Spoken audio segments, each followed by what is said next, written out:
Bonjour à tous, bienvenue. Merci d'être au rendez-vous de FM Sport, en tout cas qui prend les commandes pour vous informer. On va d'abord commencer par le titre de votre émission. Le Stade des Martyrs est officiellement fermé sur instruction du chef de l'État en vue de faciliter les travaux de réhabilitation. Ce même stade fait objet justement de beaucoup de turbulences. Il y a ces agents qui réclament leur salaire avec l'apparition d'une facture proformant de 653 000 $ américains qui fait polémique. On va essayer d'y voir clair dans cette émission avec nos invités, bien évidemment. Le train du changement est désormais en marche au sein de la FECOFA avec évidemment le nouveau comité de normalisation qui nomme Innocent Kibundulu Kazadi, secrétaire général. On va justement faire un focus sur l'homme dans cette émission. Allez, un long détour du côté de l'Europe. On va se rendre en Série A en Italie. Naples, sacré champion d'Italie pour la 3e fois de son histoire. Un total sans faute pour les Napolitains, porté par sa star, je cite, Osimhen, tout fait, tout flamme en tout cas, et qui permet à cette équipe de respirer. On en parlera autour de cette émission. On se pose déjà cette question: est-ce que l'équipe de Naples n'est pas du retour au sommet du football italien après beaucoup d'années? On parlera des 3 décennies. Les précisions sont à suivre également dans cette émission avec nos invités. Je vais déjà les recevoir pour compléter le casting de ce samedi. D'abord, quelqu'un qui passe pour la première fois dans cette émission, Gréverin Tatou avec nous. Bonjour et bienvenue. Bonjour à vous. Bonjour également à toutes les personnes qui nous suivent en ce moment. Là, je pense très particulièrement aux amoureux des ballons, car il est question bien évidemment de les informer et pourquoi pas de les remettre au parfum de l'actualité. Et déjà, les thématiques sont là. Nous allons essayer un peu de traduire au clair tout ce qui concerne ces informations. Alors pour vous, c'est un premier passage ici à FM Sport.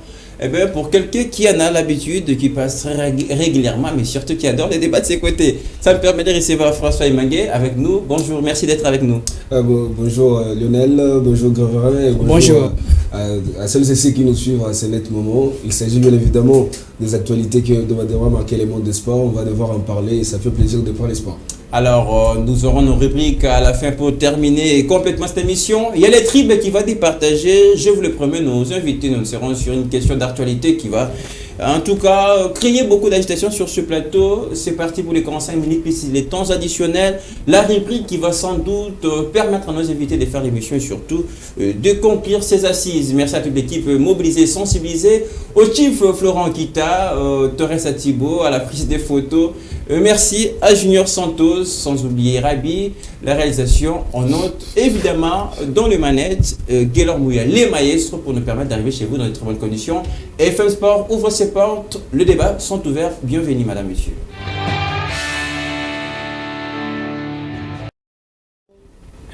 C'est une première décision qui tombe sur le chef de l'État lui-même qui a instruit le ministre des Sports évidemment de procéder à la fermeture de ce bijou congolais qui est en pleine réhabilitation. Une première question à vous, François Imangué. Est-ce nécessaire de fermer ces stades des martyrs? En fait, c'est une fermeture perpétuelle parce qu'il y a toujours des gens qui disent on ferme les stades des martyrs, mais on n'arrive pas à achever les travaux pour lesquels on a fermé ces stades. Mais à ce niveau, vous le savez très bien qu'il y avait déjà un financement partiel à l'époque de Sacha Mokonde. Il devait achever, mettre ces stades de martyrs au standing international. Mais ça n'a pas été le cas parce que le stade n'a pas été homologué. Mais ou sous les ordres du chef de l'État, le ministre des Sports et Loisirs, François Kabulo vient de notifier ou de rendre public un communiqué qui dit que c'est le stade de martyrs sera fermé afin de faciliter les travaux de réhabilitation de ces derniers. Mais moi je pense que c'est opportun. C'est opportun pourquoi? Parce qu'après tout ce qui s'est passé, après les activités sportives qui viennent dans les jours à venir, on a besoin d'avoir un stade qui pourra nous permettre de pouvoir abriter ne serait-ce que des compétitions internationales. Parce que si on reste avec le seul stade qui est le tout-puissant Mazembe, on pourra encore une fois de plus quitter la capitale pour aller dans la province afin de pouvoir jouer la 6e journée. Moi je pense que c'est opportun, comme nous allons également aussi abriter le 9e jeu de la francophonie. Il faut qu'on puisse fermer ces stades, essayer d'achever certains... C'est important, il faut quand même le rappeler, le stade des martyrs est retenu parmi les sites justement qui vont recevoir... jeu de la francophonie. Bien évidemment, essayer de parachever avec les travaux de réhabilitation, en fait, de sorte que le jeu de la francophonie n'ait pas de problème ou qu'on n'ait pas de problème en termes des infrastructures sportives. Alors, il y a cette question de temps. Pourquoi fermer ces stades maintenant? Et après, évidemment, cette gigantesque sortie de l'Union Sacrée, pourquoi seulement le fermer après cette activité? Alors, pas avant. Donc, c'est une question très capitale. Et déjà, nous sommes en train de parler de la fermeture du stade des Martyrs, bien sûr. Moi, je pense que c'est le moment. Donc, c'est vraiment le moment propice pour pouvoir mettre tout simplement des choses au clair. Nous sommes en train de parler de ces stades. Or, lorsque déjà, la CAF encore au niveau international avait jugé bon de ne plus continuer avec ces stades pour arbitrer bien évidemment les rencontres. Monologué, pardon. Exactement. Donc, il y a toujours cette habitude-là. Et moi, je pense que les travaux sont toujours continuels. Donc, on a fermé les stades pour pouvoir mettre un tout petit peu les choses au rail. Ce n'était pas le cas. Et déjà, je me rappelle lorsque le ministre, l'ancien ministre des Sports, Chimbo, donc lorsqu'il était toujours à la tête de ce ministère, l'idée était bonne de faire quoi? De donner les meilleures conditions qu'il faut à ces stades, bien sûr, afin d'organiser ou encore de recevoir les équipes venant de l'extérieur et pourquoi pas au niveau international pour pouvoir continuer toujours avec cette jolibilité. Donc, la chose qui n'a pas pu marcher, et déjà, le président de la République a jugé bon de faire main contre les stades afin de donner un tout petit peu l'éclairage sur ça. Mais pourquoi c'est une décision qui doit venir du chef de l'État alors que nous avons un ministre des Sports qui suit un petit peu de près avec ces stades de Martyrs, je l'ai dit au début. C'est Bijou congolais qui pourrait être à beaucoup de confusion et qui connaît pas mal de problèmes aussi. C'est normal. C'est le chef de l'État qui doit... Il travaille en collaboration, bien sûr. Donc, le ministre sera tout simplement soumis aux principes, encore aux orientations qui seront données par les chefs de l'État. Donc, vous venez d'évoquer un exemple très particulier lorsque vous dites que déjà, il y a eu la sortie de l'Union Sacrée au niveau de ces stades. Et ces stades a reçu, bien évidemment, beaucoup de personnes. Or, nous sommes en train de parler de cette fermeture. Il y a aussi beaucoup de choses qui entrent en vigueur. Entre autres, les installations hygiéniques qui n'étaient pas au rendez-vous. Il y a aussi beaucoup de choses qu'on doit. Donc, que les ministères sont ensemble avec, bien sûr, les comités. Ça le comprend. On sait qu'il y a ces besoins de réhabiliter ces stades. Il y a beaucoup de travaux sur ça. Mais j'avais une question pour vous, François Maillet. Pour ces stades qui a reçu en tout cas cette activité de la sortie officielle de l'Union Sacrée des Nations, nous avons suivi le ministre des Sports dans une adresse. Et voilà l'opinion, il présentait ses remerciements, voilà, à ce sens patriotique de nos amis militants et militantes justement de l'Union Sacrée qui ont bien pris soin de ces stades. Mais pourquoi fermer encore ces stades qui n'ont pas connu de problème après quand même ces activités? Lionel, il faut comprendre qu'il y a des gens qui circulent de fake news sur les réseaux sociaux parce qu'ils pensaient que comme ces stades n'ont pas été homologués avec la sortie officielle de l'Union Sacrée, c'est-à-dire peut-être l'air de jeu sera touché ou la pelouse sera endommagée. Il y aura des chaises. Mais c'était la pelouse était protégée, oui. Il a eu l'ouverture bien sûr des pelouses. Aucune chaise n'a été arrachée parce qu'il y a des sites qui circulent le message que un stade qui n'a pas été homologué, qui est en pleine construction, en pleine réhabilitation. C'est ça l'état. Mais même si vous n'aurez pas tort parce qu'on a ces besoins d'avoir un nouveau stade, il faut aussi penser à construire un nouveau stade. Exactement, donc ça viendra avec le temps. Mais quand le ministre des Sports passe ces messages-là, c'est pour rassurer l'opinion qu'il n'y a rien qui a été endommagé au niveau du stade de Martyrs, c'est-à-dire on doit achever... pourquoi procéder alors à la fermeture? Surtout c'est l'instruction du chef de l'État. D'ici peu, dans 2 ou 3 mois, on aura le 9e jeu de la francophonie, c'est la 9e édition, c'est la RDC qui organise cela. Vous l'avez dit bien évidemment ici que c'est l'un des infrastructures qui pourra permettre à la RDC de pouvoir abriter ces jeux d'une manière assez propice. Mais quand vous laissez ces stades dans cet état qui n'est pas homologué, et en fait aussi ça pourra endommager certaines disciplines de pouvoir être pratiquées sur ou dans ces stades. Et c'est que moi j'aimerais dire par rapport au message du ministère des Sports ou du ministre des Sports par rapport à cette activité de la sortie officielle de l'Union Sacrée. Mais est-ce que d'abord c'était une adresse importante de sa part? Bien évidemment, c'est pour essayer de mettre au clair ou expliciter l'opinion publique que rien n'a été touché au stade de Martyr. C'est-à-dire, à chaque fois qu'il y aura les activités au stade, il va revenir pour faire la même adresse, pour dire voilà, le stade n'a pas été endommagé, tout est intact. Ce n'est pas à chaque fois qu'il y aura activité, c'était un événement de grande envergure. Parce que l'Union Sacrée, c'est déjà privé quand même.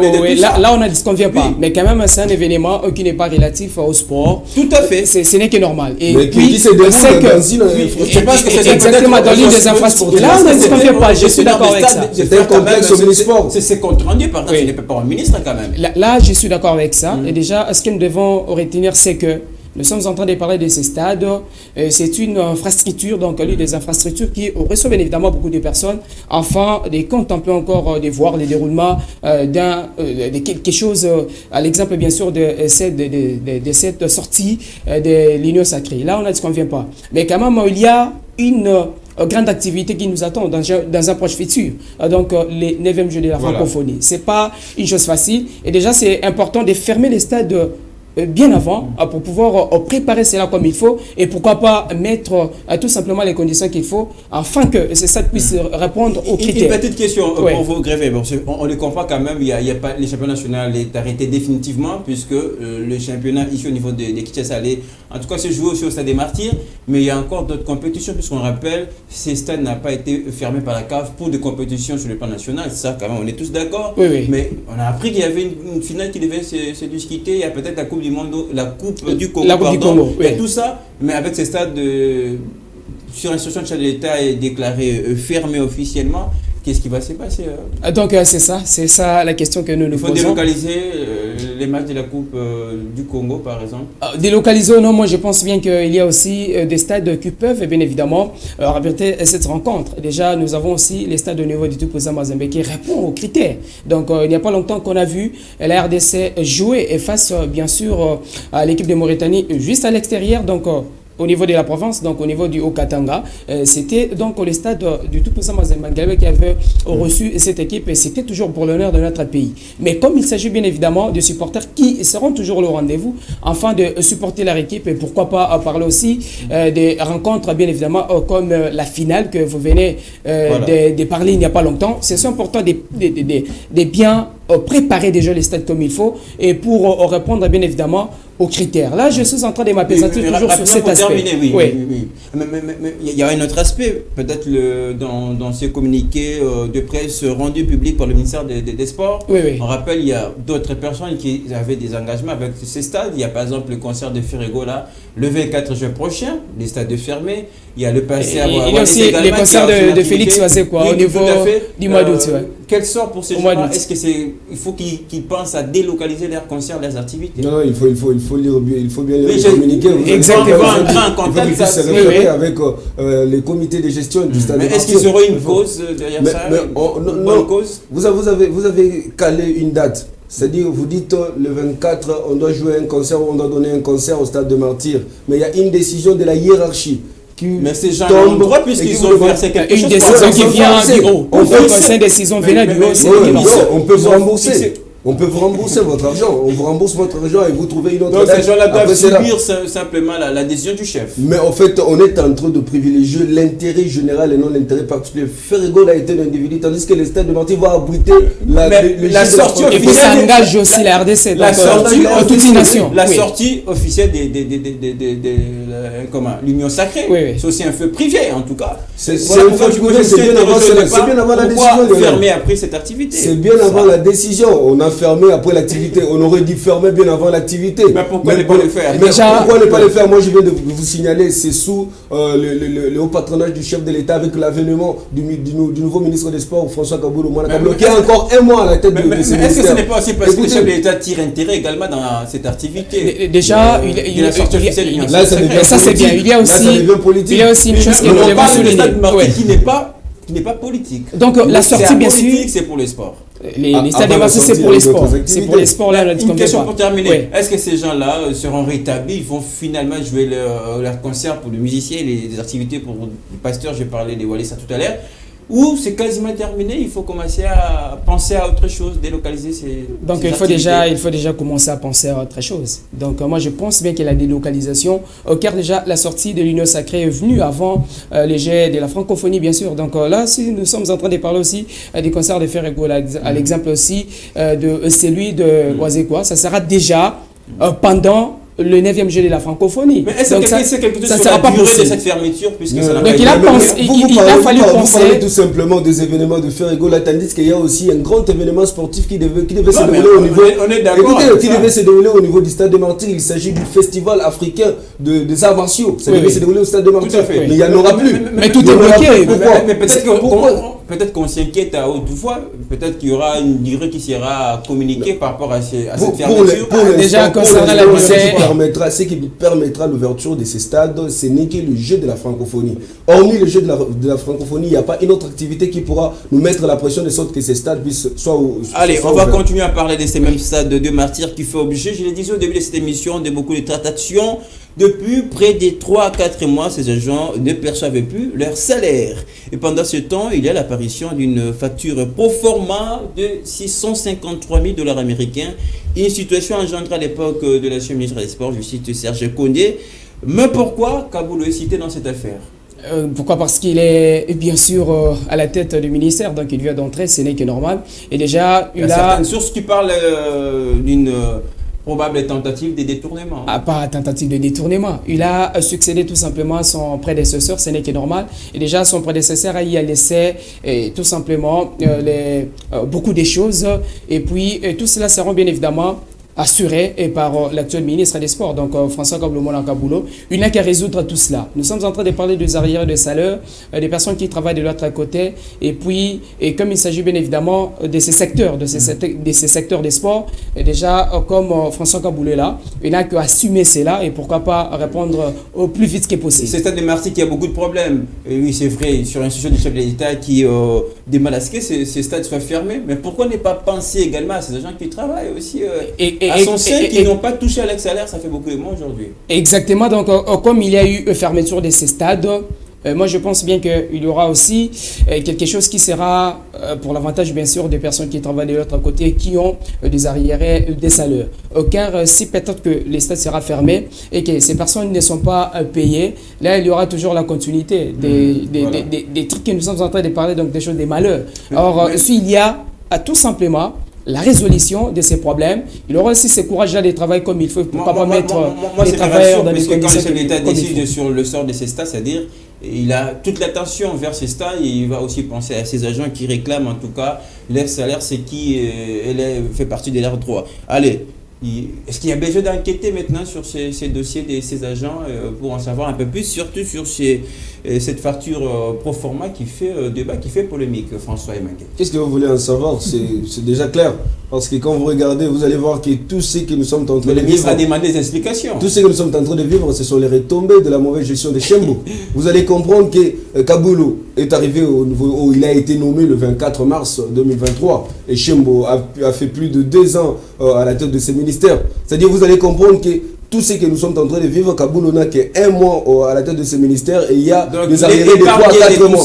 Tout ça, il faut le dédouaner tout de suite. Non, bien évidemment, Kaboulou n'a rien à voir avec le fameux... Mais quand même, il y a ces besoins, plus que c'est l'argent qui est sorti, même si on n'a pas assez de précisions, il faut qu'il y ait des enquêtes. Mais il faut qu'il y ait des enquêtes, bien évidemment. Il a posé des questions pour savoir qu'est-ce qui s'est passé. Les documents préformants dont vous évoquez ici, il faut comprendre que Kaboulou est en train d'assumer en fait les affaires courent de son prédécesseur. Exactement. En fait, il est en train d'assumer une responsabilité des affaires étatiques ou la continuité des affaires étatiques ou des services étatiques de son prédécesseur. Tandis que attendre calmement les résultats des enquêtes. Tandis que quand ton prédécesseur a mal géré les choses, quand vous arrivez, vous n'avez pas à vous plaindre. Vous allez toujours continuer avec la même allure, mais essayer de changer les choses. Kaboulou est déjà là, il y a des arriérés de 3 à 4 mois, on va devoir en débattre, essayer de savoir qu'est-ce qu'il faut. Mais par rapport aux documents proformants, et pour terminer, on va passer à autre chose. Moi, je pense tout simplement que ça relève du comité de gestion du stade de Martyrs qui est déjà sortant. C'est la mauvaise volonté. Ça prouve à suffisance que vous voulez nuire à une personne qui n'a rien à voir dans cette histoire. Kaboul n'a rien à voir dans cette histoire. Il faut qu'on puisse revoir les choses au clair, essayer encore de voir qu'il y a eu des compétitions, il y a eu des activités au stade des Martyrs. Payer ces gens-là parce qu'ils ont aussi des familles. Puisque ça touche le droit des gens, les droits des autres, évidemment, nous pensons qu'il y aura des mesures qui vont sans doute soulager les agents qui travaillent au sein de ces stades de Martyrs. Allez, on va rester toujours en RDC. Cette fois-ci, on va parler de ce comité de normalisation.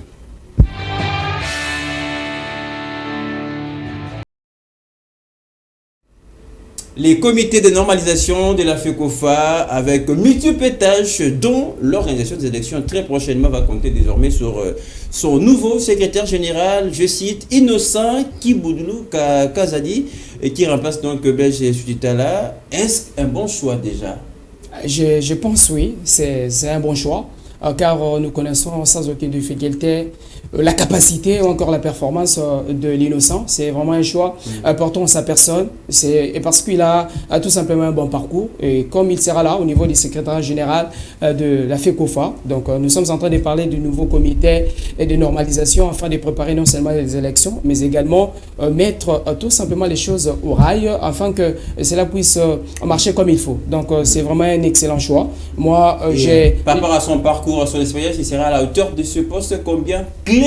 D'ailleurs, le secrétariat, c'est la vie d'une fédération, d'une organisation, hein, on va le dire comme ça. Exactement, donc il sera là pour travailler bien évidemment pour l'avantage de cette confédération. Donc assumer déjà le rôle de secrétaire général, c'est pas une chose facile, mais comme il a déjà travaillé dans des organisations, étant secrétaire également, il n'a qu'à assumer cela comme il faut, et déjà avec sa performance, sa compétence, et moi je pense que c'est un choix qui se repose bien évidemment sur son parcours. Donc son parcours qui est un tout petit peu radié, et il va faire le sommet pour pouvoir mettre toujours des choses au beau fixe. Puisque vous parlez de son parcours, on va rappeler, très connu dans le milieu de football national, Innocent Kazadi était jusqu'à sa nomination membre de la commission de gestion de la Ligue nationale de football et tuteur de la formation TP Les Anges sociétaires de la tente provinciale de football de Kinshasa, encadreur de plusieurs joueurs. Je vais citer Micha Kelia. Et il y a par exemple Mika Miché. Aujourd'hui sociétaire avec les sites de Popo. Il a également aussi joué un rôle au niveau de Shark 11 à l'époque. Il était avec Shark 11, avec Zoé Kabila. Nous en souvenons tout ce que Shark Club a pu faire ou a exhibé sur le plan national. Et surtout qu'il a joué aussi un rôle important dans la création en 2014 du UFC Renaissance du Congo. Vous allez comprendre qu'il a vraiment un parcours, toute une carrière derrière lui. On comprend qu'il est vraiment compétent de pouvoir assumer la charge qui lui est confiée par ce comité de normalisation au niveau de la FECOFA. Moi, je pense qu'avec son arrivée, on va devoir travailler dans ces systèmes de pouvoir assurer les affaires courantes, parce que c'est ça d'abord la mission primordiale de ces comités, mais également aussi organiser les élections. Avec sa nomination à la tête de cette secrétariat de la FECOFA, au secrétariat général de la FECOFA. Moi, je pense qu'on pourra encore redécoller les choses d'une autre manière, redécoller le football, surtout au niveau administratif. Justement, permettez-moi de vous poser cette question. Avec déjà cette nomination d'Innocent en qualité de secrétaire général de la FECOFA, peut-on dire carrément c'est déjà le train de changement qui est en marche au sein de la fédération avec ces comités de normalisation? On est en train de raser, si on comprend bien, on est en train de raser certaines anciennes têtes. Qui sont déjà d'ailleurs tombées. Ouais, qui sont déjà en cours de tomber parce que et qui n'ont pas bien travaillé aussi. C'est tout simplement, vous pouvez me dire que si toi a mal travaillé, si on comprend bien, il s'agit tout simplement de l'harmonie, on veut tout simplement chercher l'harmonie, on veut tout simplement être sur le même diapason, on ne veut pas avoir des gens qui vont à l'encontre de nos idées. C'est les comités viennent dans un système de pouvoir accomplir ce qui on lui a donné comme mission par la FIFA, mais également aussi par la CAF. Et moi, à ce stade, stade, j'aimerais voir de nouvelles figures, enfin de pouvoir projeter de nouvelles choses dans l'avenir. En parlant de ces comités de normalisation, on rappelle, l'objectif majeur, c'est d'organiser ces élections. Ça déjà, on est très bien parti pour avoir des bonnes élections crédibles qui vont sans doute donner au football congolais des bons dirigeants pour son avancement. Exactement, lorsque le début est déjà promettant, nous allons tout simplement nous attendre bien sûr à une finalité adéquate. C'est la raison pour laquelle nous sommes en train de parler tout simplement de cette nomination. Donc au niveau du secrétariat général, c'est vraiment important. Et là, nous allons nous rendre compte que déjà depuis la tête jusqu'au niveau par-dessous, on a tout simplement senti, encore constaté qu'il y a toujours les changements qui se succèdent plusieurs reprises sans arrêt. Et comme il y a déjà de nouvelles figures, il y a aussi des personnes qu'il faut, à la place qu'il faut. Nous allons aussi tout simplement préparer les élections ensemble avec ces comités de normalisation. Et cela aussi va donner une nouvelle fraîcheur au sein de la FECOFA, car on s'est toujours posé tout un panorama de questions relatives à cette fédération. Donc pourquoi seulement cette personne, pourquoi seulement celui-ci? Mais quand même aujourd'hui, nous sommes en train de constater qu'il y a déjà changement qui commence à susciter au niveau de la fédération congolaise de football. Et c'est pour, bien sûr, l'intérêt général des sports en général. Et voilà. Pourquoi pas, pour ne pas parler toujours du football. Voilà. Et il y a toute une diversion des disciplines qui sont en scène. Toutes les fédérations. Donc, des revoirs. Il y a des problèmes un peu partout. Exactement. Donc, la mission. Exactement. Donc, la mission, c'est. Le football, on les comprend, mais il faut faire pareil. Il y a visiter les tests dans toutes les fédérations, c'est extrêmement important. Oui, donc il y a beaucoup de disciplines qui sont bien sûr dans les sports.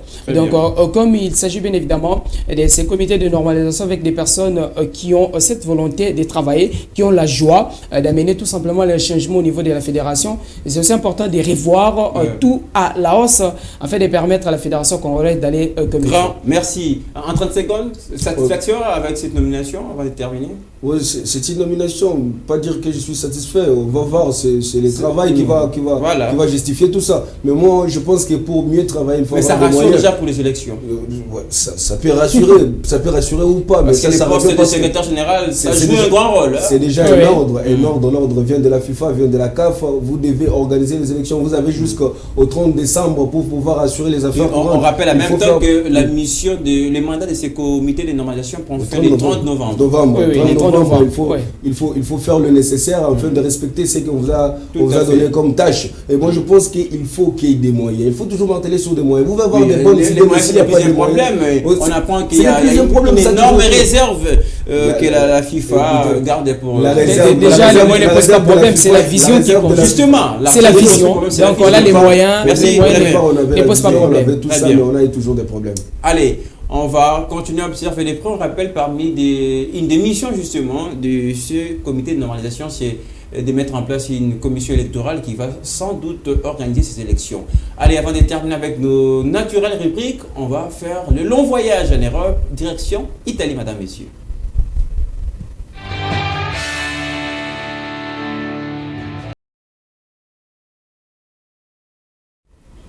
C'est un titre de rêve pour le supporter napolitain, un premier après Maradona. Ça fait 33 ans après Napoli trône au sommet évidemment du championnat italien.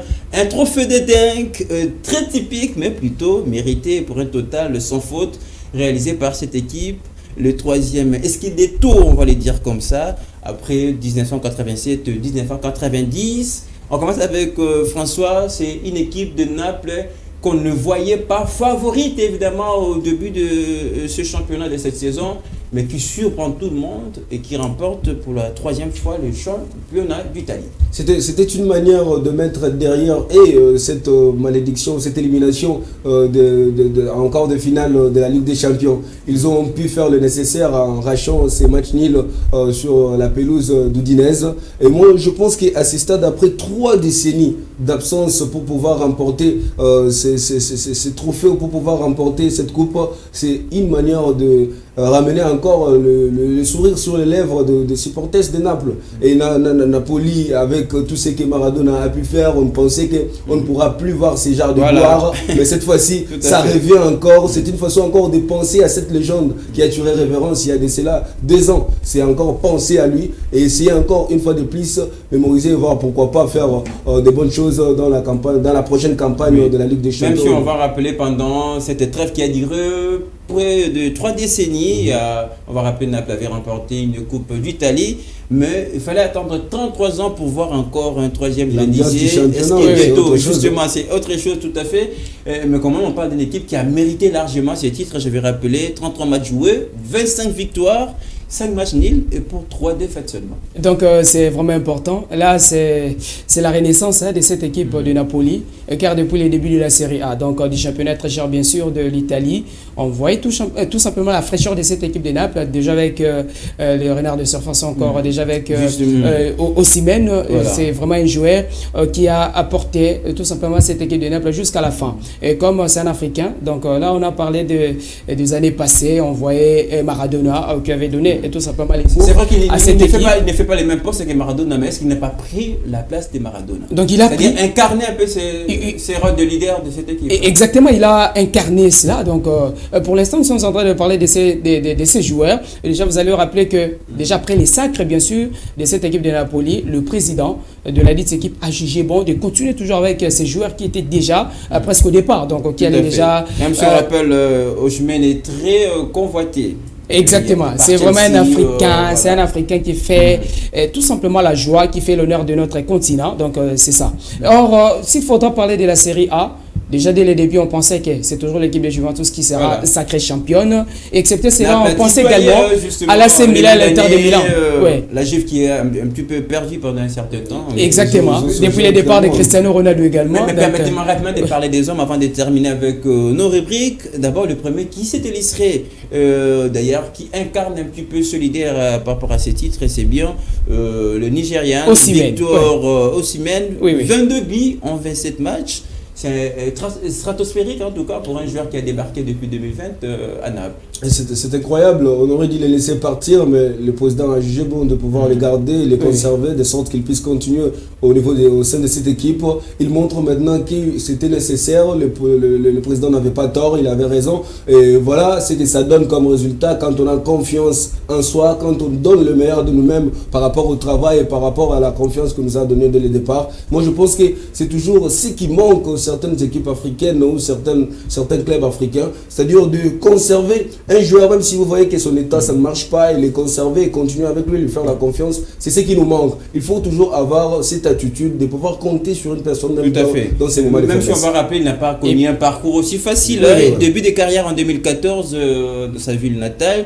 Il joue la Coupe du Monde U17. En tout cas, il réalise une grosse performance en marquant du but, passé par Wolfsburg en Allemagne en 2016. Et il a fait Charleroi évidemment. Et son explosion en tout cas arrive en 2019 quand il signe à Lille, avant justement d'atterrir et vivre ce moment de gloire avec Naples. Exactement, donc il est en train beaucoup de blessures vivre aussi, on va dire, sur son parcours. Il est en train de vivre des instants de gloire au sein de cette équipe de Napoli. Et déjà, son parcours n'était pas assez promettant. Déjà, lorsqu'il a commencé sa carrière footballistique, il y avait toujours des tâtonnements, des hésitations. Et aujourd'hui, il est parfumé déjà de voir que ce qui a été comme travail abattu dernièrement et le paye pour l'instant. Et pour dire que c'est aussi un réveil des équipes de l'Italie, car vous allez vous rendre compte qu'il y a déjà au niveau de la demi-finale, de demi-finale de la Ligue des Champions, l'AC Milan, l'Inter de Milan qui vont disputer. Une équipe italienne en finale. Et puis nous devons aussi signaler que c'est toujours cette équipe de Naples qui est arrivée au niveau des quarts de finale de la Ligue des Champions européenne. C'était une élimination. Mais déjà, avec ces trophées, on rappelle qu'ils seront encore en force de retour en Champions League. Exactement. Puisqu'ils terminent premier de ces championnats. Et pourquoi pas doubler cela. Pour terminer, il y a encore un autre homme, peut-être qu'on ne saura pas tout dire. Luciano Spalletti, c'est l'entraîneur de Naples, c'est l'entraîneur italien. Qui a connu pas mal de parcours de 2002 à 2005, entraîneur de Udinese, 2009-2014. Il était en tête justement du staff de cette équipe de Zénith et arrivé à Naples début 2021. Voilà, il est l'homme qui donne le sacre. 33 ans après, on va continuer à suivre de près. C'est sacré. On rappelle, la fête va continuer encore ce week-end puisque Naples jouera à domicile, ça sera l'occasion de fêter ses titres devant ses milliers de supporters. Allez, on va terminer l'émission naturellement, mesdames, messieurs, avec nos rubriques. On va commencer d'abord avec le triple, lequel de nos invités va tripler l'autre. C'est tout de suite.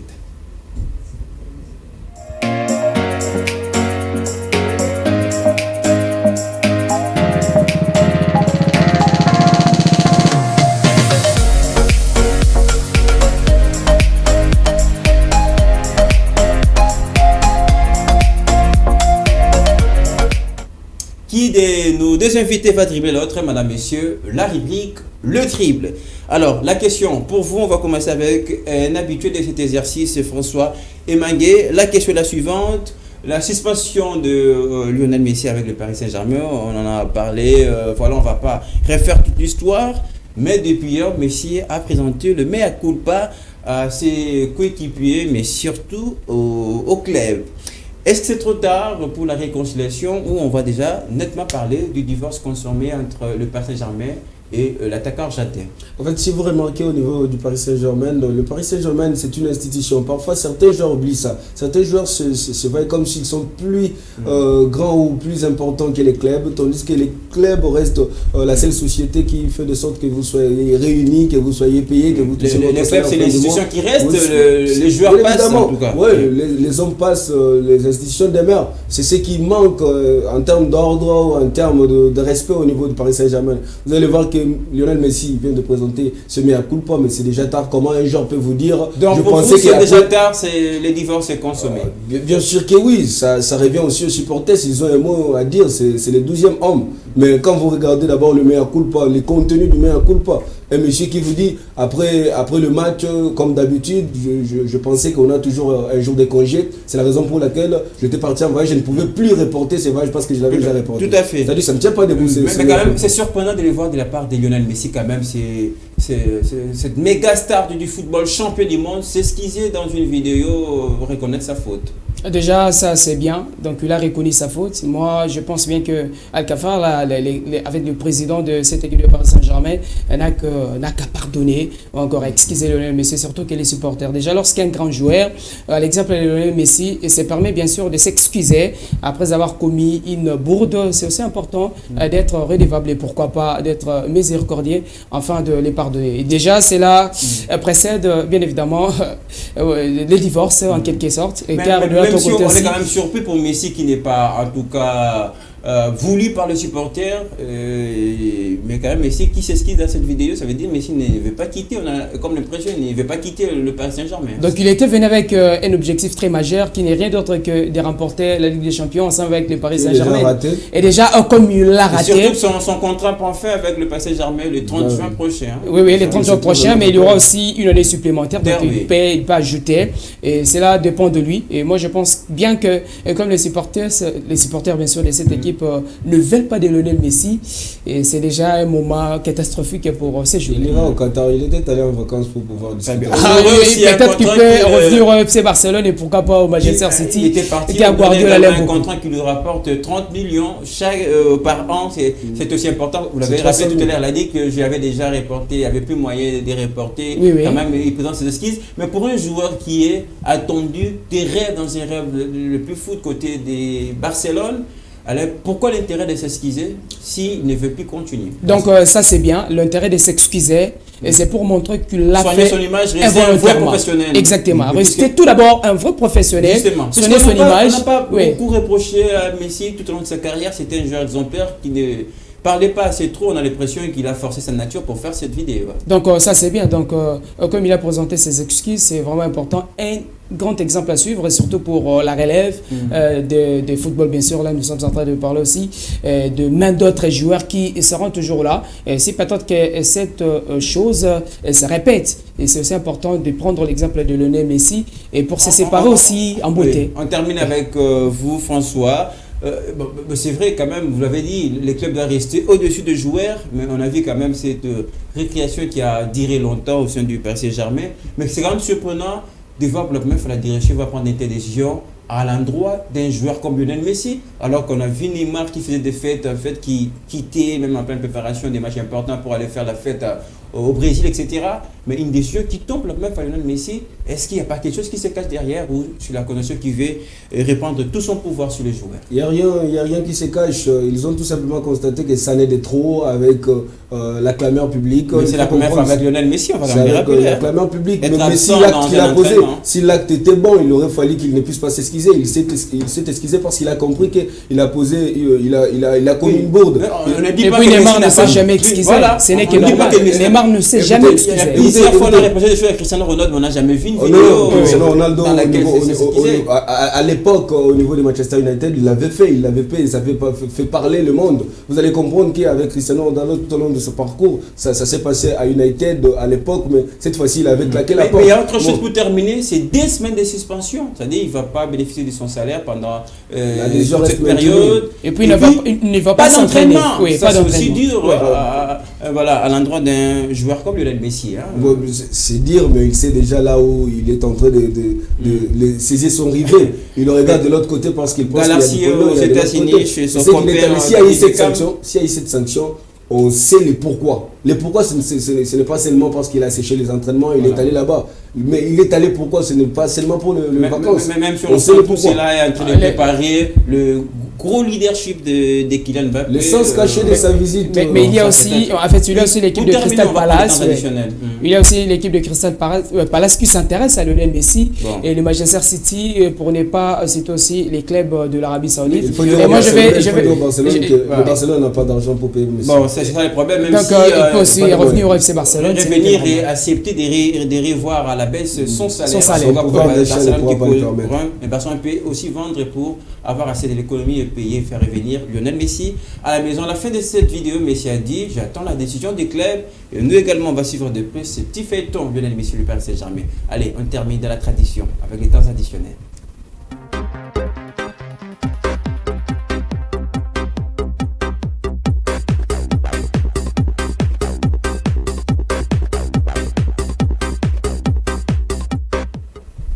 Le temps additionnel pour sanctionner complètement l'émission, une petite pédagogie puisque vous passez pour la première fois.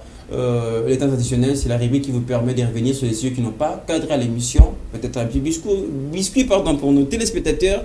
Mais on va commencer à ce précis habitué de l'émission, François Emangué. Vos temps additionnels. Moi, j'aimerais féliciter d'abord la Ligue de Karaté-Do de Kinshasa qui a eu une très belle initiative de pouvoir s'associer avec le Congo-Brazzaville afin de pouvoir organiser un tournoi d'amitié. C'est vraiment quelque chose de bon, voir que le deux capitales le plus rapproché du monde, pouvoir se réunir pour pouvoir fêter ou organiser ces tournois de Karaté-Do, ça permettra de pouvoir renforcer encore l'amitié entre ces deux ligues et ce sera quelque chose de bon. Les dates seront publiées dans les jours qui viennent. On pense que vous serez là nombreux pour pouvoir vivre cette compétition qui sera organisée par les deux ligues des capitales. On attend impatiemment justement cette gigantesque, je vais dire, activité qui va mettre en valeur une fois de plus le sport congolais. Merci François Emangué pour ce précieux temps additionnel. Pour quelqu'un qui passe pour la première fois, ça sera vos temps additionnels. À s'y poser à partir du moment, c'est vous qui faites l'émission, allez-y. Exactement, donc là, je suis très content de ces temps additionnels. Et là, je pense aussi à la Fédération congolaise de basketball sur fauteuil. Et déjà avec le président, Gégé Kizubanata, vont représenter bien sûr la République démocratique du Congo au niveau des Ghana 2023. C'est vraiment quelque chose à saluer car nous nous intéressons beaucoup plus au football. Il y a aussi les basketball sur fauteuil qui feront bien évidemment, donc les athlètes vont faire le plaisir, encore l'honneur de notre pays au niveau des Ghana 2023 et ça sera aussi une occasion pour eux d'être couronnés et pourquoi pas revenir avec les sacres, chose qui sera bénéfique pour la République démocratique du Congo. Et je tiens aussi à vous remercier pour cette invitation. Je pense bien que c'est une première mais c'est pas une dernière fois. Ouais. Voilà, merci beaucoup pour toutes les précisions, surtout pour l'éclairage que vous apportez à tous ces sujets d'actualité. Merci d'être passé. Merci à François Emangué. C'est moi qui vous remercie. Tous les décomptes, tous les castings, à toute l'équipe qui nous a aidés à la fabrique de cette émission. Et FM Sport revient la semaine prochaine avec le même plaisir.